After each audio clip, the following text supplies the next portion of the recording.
Bonsoir chers amis. Petite vidéo avant d'aller au lit pour avertir tous nos enfants qui ont l'intention demain, parce que nous sommes déjà aujourd'hui, c'est le 8, qui ont l'intention d'aller demain se sacrifier pour ces hommes politiques qui ont baissé les bras. Pour ces hommes politiques, pour l'opposition ivoirienne, cette opposition de merde qui ne sert à rien. Il sert à sacrifier les enfants des autres. Il sert à envoyer les enfants des autres en prison, à sacrifier la jeunesse ivoirienne. Depuis, ça fait des années, depuis autant d'Oufoué que ce mec est venu dans la politique ivoirienne.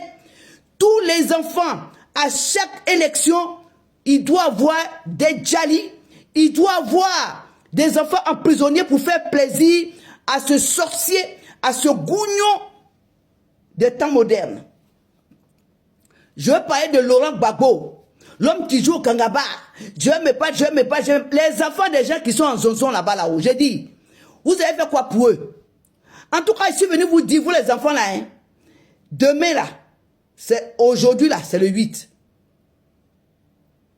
Donc, si vous allez vous sacrifier, c'est que vous ne savez pas ce que c'est que la vie. Dans la vie là, il faut se sacrifier pour son papa. Il faut se sacrifier pour sa maman. Il faut se sacrifier pour ses enfants. Il faut se sacrifier pour sa famille peut-être. Mais pour ceux-là, un gars qui est déjà bolor, il n'a rien fait dans le pays. Vous-même, vous voyez comment le pays est devenu. Donc, je ne comprends pas comment vous allez vous sacrifier pour ces gens-là. Ils ont baissé les bras. Hein. Moi, je vais vous dire une chose. Ils sont en train de se battre entre eux là-bas. Oh, on va aller à la législation. Oh, on va pas aller. Oh, honte à vous. Vous là, vous n'avez pas voulu. Vous dites que le 4e mandat, vous ne le reconnaissez pas, mais vous voulez aller faire mairie. Tellement vous aimez l'argent. Vous voulez aller, on va vous donner l'argent, vous allez bouffer. Moi, je vais vous dire, hein, même moi, même s'il y a le temps là, il y a me présenter aussi. Mais comme chez moi là, c'est des RHDP, donc il ne dit rien. Mais si c'était dans une ville comme chez vous là, même moi, j'allais me présenter aussi. Je vais vous dire une chose, parce que vous ne servez à rien dans le pays, que de voler l'argent du pays. Vous avez volé pour manger, vous avez volé pour grossir, pour vous enrichir. Et vous continuez encore à merder les Ivoiriens. Nous voulons une Côte d'Ivoire de paix. Nous voulons une Côte d'Ivoire de joie pour nos petits-enfants, parce que nos enfants sont des grands. Moi, en tout cas, me concernant. Mais là, je ne parle pour mes petits-enfants. Nous voulons une Côte d'Ivoire de paix. Une Côte d'Ivoire avec une politique